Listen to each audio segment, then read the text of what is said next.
Bugün Qo'shko'pir tumani O'zbekaptar Shayxnazarani uyindamiz. Bu xonadonimizga общий 20 milyon so'm bo'ldi. Uning ichidan nola giradi. Videoni o'tirming ko'rsangizlar, hammasini bir qator aytib o'tib ketamiz. Bu xonadonimizga 53 shtuk radiator qo'yildi, alyumin batareyalar.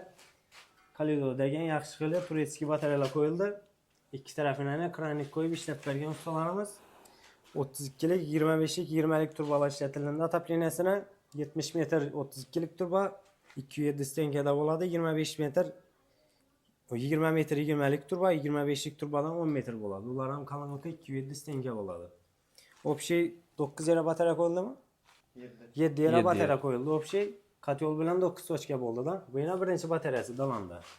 O'tirishlarni, eshikni tengda o'tirishlarni ko'rsatib o'tsangiz yana ustalarimiz qo'llangancha akkurat niyatib o'tirib berdilar. Bu birinchi batareyasi.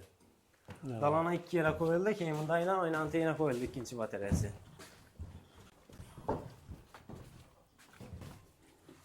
Davomga qo'yilgan yana ikkinchi batareyasi, bu yerga 15 shtuk batareya qo'yildi. Bu yerda mana bularni ham shkranik bilan ishlab bergan ustalarimiz.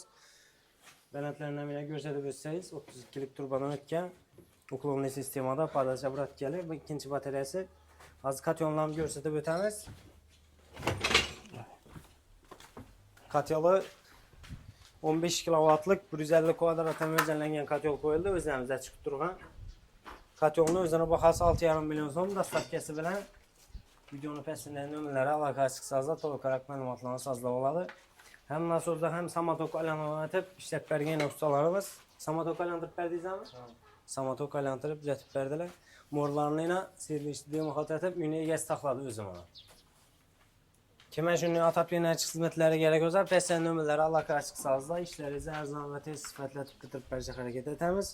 Shayxnazara ustalarning ish ko'ngilligining bo'ldimi? Ajoyib, dim ajoyib. Zakonli. Samotok aylantirib ko'rsatdilar, ha? Ava. Nasozdan aylantirib ko'rsatdilar, dim ajoyib. Уже ozgina odam bilan zakonli qizdirdi o'sha. Ularni hali 40 gradus o'tibdi. 2 soat bo'pti hali mana. 2 soat oldan bitta endi yoqadingiz. Ava.